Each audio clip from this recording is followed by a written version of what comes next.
Class 10 math head and distance का उदाहरण number 6 है। एक बहुमंजिल भवन के शिखर से देखने पर एक 8 मीटर ऊंचे भवन के शिखर और तल के अवनमन कोण क्रमशः 30 डिग्री और 45 डिग्री है। बहुमंजिल भवन की ऊंचाई और दो भवनों के बीच की दूरी ज्ञात कीजिए। देखिए बहुत आसान सवाल है। देखिए तो इसी प्रकार का चित्र बनेगा। यही सवाल है। एक बहुमंजिल भवन हो गया। ये है बहुमंजिल भवन।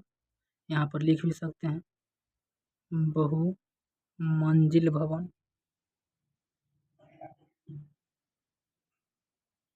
बहुमंजिल भवन है ये। और ये है एगो 8 मीटर वाला भवन। 8 मीटर ऊंचाई है ये। यदि यहाँ से यहाँ तक 8 मीटर है तो यहाँ पर भी होगा 8 मीटर। और हमको जो चित्र प्राप्त हो रहा है और यहाँ से बोल रहा है इस भवन से इस भवन पर 30 डिग्री का कोण बन रहा है और इस भवन से इस भवन के पाद में 45 डिग्री का कोण बन रहा है। यहाँ तक 45 डिग्री का कोण बन रहा है। अब हमको जो चित्र प्राप्त है इससे एक समकोण त्रिभुज ए हो गया और एक समकोण त्रिभुज यहाँ तक ए हो जाएगा। ए हो जाएगा तो यहाँ पर इसका नाम पड़ जाएगा ए बी सी डी और ई, जिससे हमें दो समकोण त्रिभुज प्राप्त हुआ। पहला ए बी सी और दूसरा ए डी ई। तो हम पहले जाते हैं त्रिभुज ए बी सी में। तो ए बी सी में यहाँ तक 8 मीटर है। मान लेते हैं बहुमंजिल भवन की ऊंचाई यहाँ तक तो 8 मीटर है, तो इतना ही मान लेते हैं। ए बी बराबर मान लीजिए जो एच है, ए एच है। तो यहाँ से यहाँ तक का पूरा ऊंचाई इसका क्या हो जाएगा 8 मीटर प्लस एच। यहाँ से यहाँ तक हो जाएगा क्योंकि यहाँ तक 8 है और इतना हम एच मान लिए थे। यहाँ से यहाँ तक 8 प्लस एच हो जाएगा। तो ये लंबाई पता है और आधार निकालेंगे हम। तो लंब आधार है 10 थीटा में और यहाँ पर 30 डिग्री का कोण बन रहा है। तो हम यहाँ पर लिख देंगे त्रिभुज ए बी सी में। ए बी सी में त्रिभुज ए बी सी में 30 डिग्री बराबर 30 डिग्री बराबर ए बी बट्टा बी और सी, जिसमें हमको 30 डिग्री का मान 1/√3 पता है। ए बी एच है और बी सी कुछ भी नहीं है। तिरछा तिरछी गुना हो जाएगा इस रूप में है तो बी सी बराबर √3 एच। समीकरण हो गया ये पहला। अब जाएंगे हम त्रिभुज ए डी ई में। ए डी ई में यहाँ से यहाँ तक लंब हमको 8 मीटर प्लस एच है। ई हमको अभी भी पता नहीं है, नहीं तो √3 एच तो आ गया है। ठीक है, तो हम मान बैठेंगे अलग से। पहले हम त्रिभुज ए डी ई लिखेंगे। त्रिभुज ए डी ई में 10 45 डिग्री का कोण बन रहा है। तो 10 45 डिग्री बराबर 10 45 डिग्री बराबर 10 थीटा बराबर लंब बटा आधार होता है। लंब वही है ए डी और आधार डी, जिसमें 10 45 डिग्री का मान होगा 1 और ए डी हो जाएगा 8 plus 8 metre plus H 8 metre plus H बट्टा डी ई।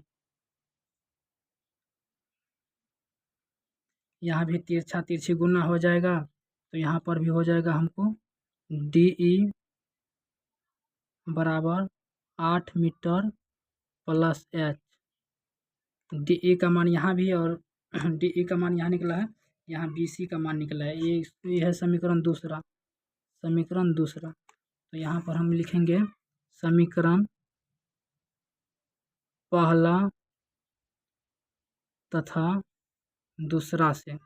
समीकरण पहला तथा दूसरा से। तो समीकरण पहला जो हमारा है √3 एच और दूसरा है दोनों बराबर है। देखिए आप ये डी ई और बी सी दोनों बराबर है तो दोनों को हम बराबर कर रहे हैं। 8 मीटर प्लस एच है तो हम इसको इस तरह भी लिखेंगे √3 एच माइनस एच बराबर 8 मीटर। हम इसको ऐसे भी लिख सकते हैं और इसको एच दोनों में है तो एच कॉमन ले लेंगे तो क्या बच जाएगा √3 - 1 बराबर 8 मीटर। और इस साइड जो √3 - 1 गुना में है तो उस साइड हम इसको टपा देंगे तो 8 के बट्टा में आ जाएगा। तो इस प्रकार हो जाएगा एच का मान जो निकलेगा 8 मीटर बट्टा √3 - 1। और आपको पता होगा जो नीचा में √3 वाला नहीं रहता है तो हर परिमेकरण कर देंगे। हर परिमेकरण में क्या होता है तो नीचा वाला को चिन्ह बदल कर ऊपर नीचा गुना हो जाएगा।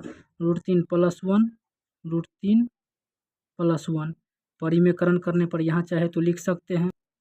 यहाँ पर हम लिख दिए हैं परिमेकरण करने पर। अब हो क्या जाएगा तो यहाँ पर आ जाइए, दोनों को गुना करेंगे तो हो जाएगा 8 × √3 + 1 बट्टा a - b × a + b के रूप में है तो a - b × a + b बराबर क्या होता है a² - b²। तो यहाँ पर हम लिख देंगे √3 का स्क्वायर और -1 का स्क्वायर, जो कि यहाँ पर आ जाएगा तो हो जाएगा 8 × √3 - 1 + 1 है बट्टा 3 स्क्वायर से रूट कट जाएगा तो 3 स्क्वायर। अच्छा, इस पर तो रूट है ही नहीं तो इसका तो 1 का 1 ही रह जाएगा ये बट्टा। इसको हम इस तरह भी लिख सकते हैं 8 × √3 + 1 बट्टा में 3 - 1 बराबर 2। 2 से 8 कट जाएगा 4 बार में बराबर क्या आ जाएगा 4 × √3 + का 1। और ये जो हमको निकला है ये एच का मान निकला है। और एच हम क्या माने थे, एच तो है भवन का दूरी, तो एच का मान हमको प्राप्त हो गया। और एच तो है हमको यहाँ से यहीं तक का दूरी थी, इसमें पूरा निकालने के लिए 8 प्लस करना होगा। तो हम यहाँ पर लिखेंगे बहुमंजिल भवन की ऊंचाई बराबर बहुमंजिल भवन की ऊंचाई AD बराबर 8 + h मीटर। और h का मान जो हमको अभी प्राप्त हुआ है वो है 4 और गुना कर देंगे तो 4√3 + 4 हो जाएगा। कोष्ठ तोड़ देंगे तो यहाँ पर प्लस, यहाँ पर कोष्ठ तोड़ देंगे तो हो जाएगा 4√3 4, यहाँ पर 8 और 4 12 प्लस 4√3 हो जाएगा। और इसी में कॉमन ले लेंगे 4 तो क्या बचेगा 4 3 + √3 मीटर। तो ये हो गया बहुमंजिल भवन की ऊंचाई 4 × 3√3। अब एच का मान समीकरण दूसरा में रखने पर दूसरा में रखेंगे तो हमको दोनों भवन के बीच का दूरी प्राप्त हो जाएगा DE। दूसरा समीकरण है, देख रहे हैं ए बराबर 8 + h। तो दूसरा समीकरण हम यहाँ निकाले हैं, यहाँ डी है ना 8 मीटर + h, यहाँ पर लिखेंगे डी। और डी दोनों भवन के बीच की दूरी है तो DE बराबर 8 मीटर + h। तो सेम आंसर आ जाएगा 8 मीटर + h का मान जो है h का मान वही है 4 × √3 + 1 बराबर 8 मीटर + 4 √3 + 4 बराबर 12 मीटर + 4 √3 मीटर। 4 कॉमन ले लेंगे तो 4 × 12 3 + √3 मीटर। दोनों भवन के बीच की दूरी, दोनों भवन के बीच की दूरी है तो यही हो जाएगा आंसर, दोनों भवन के बीच की दूरी। तो सवाल नंबर 7 हल करेंगे। एक नदी के पुल के एक बिंदु से नदी के समूह के किनारे के अनुमान कोण क्रमशः 30 डिग्री और 45 डिग्री है। यदि पुल किनारों से 3 मीटर की ऊंचाई पर हो तो नदी की चौड़ाई ज्ञात करने के लिए बोल रहा है। तो हमको चित्र से प्राप्त हो गया है दो समकोण त्रिभुज ABC और एक D, जिसमें चौड़ाई 3 मीटर है इसका। यहाँ पर कोण बन रहा है 30 डिग्री का, यहाँ पर कोण बन रहा है 45 डिग्री का। तो ठीक है, हम पहले लिखेंगे त्रिभुज ABC में, त्रिभुज ABC में त्रिभुज ABC है ये। तो त्रिभुज ABC में पहले लिखेंगे तो ये है लंब और निकालना है आधार। तो लंब आधार tan थीटा में है तो tan 30 डिग्री बराबर लंब बटा आधार, यहाँ पर लंब हो जाएगा AC, आधार हो जाएगा BC, जिसमें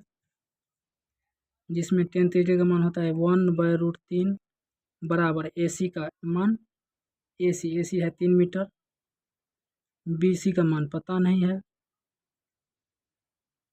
यहाँ पर तिरछा गुना करके BC बराबर हो जाएगा 3√3 मीटर अब जाएंगे हम त्रिभुज ACD में, तो यहाँ पर लिखते हैं त्रिभुज ACD में, और त्रिभुज ACD में भी यही लंब है और आधार निकालना है, क्योंकि हमको यहाँ से यहाँ तक का चौड़ाई चाहिए। यहाँ से यहाँ तक का चौड़ाई निकालने का हम पहले यहाँ निकाल लिए हैं, अब ये चौड़ाई निकालने, दोनों को फिर जोड़ देना है, तो पूरा नदी का चौड़ाई हमको पता चल जाएगा। तो अब लिखेंगे 10 45 डिग्री बराबर AC बट्टा CD, जिसमें 10 45 डिग्री का मान 1, AC का मान 3 मीटर और CD का मान पता नहीं। अब CD का मान हो जाएगा पता 3 मीटर। अब हमको देखिए CD भी प्राप्त हो गया है, BC भी प्राप्त हो रहा है, दोनों को योगफल जो है वो नदी का चौड़ाई है। तो नदी के चौड़ाई BD बराबर BC प्लस CD है ना, नदी की चौड़ाई BD बराबर BC प्लस CD, दोनों का योगफल जो है नदी का चौड़ाई हो जाएगा। यहाँ पर BC का मान हमको निकल गया है 3√3 मीटर प्लस CD है 3 मीटर, यहाँ पर 3 आ जाएगा कॉमन, तो हो जाएगा √3 + 1 मीटर, यही है आंसर। और ये क्वेश्चन बार बार पूछा गया एग्जाम में है, तो इसलिए इस क्वेश्चन को बढ़िया से देख लीजिए और सीख लेना है आप सबको। एक बार में दिखा था, 2 बार 3 बार देखिए।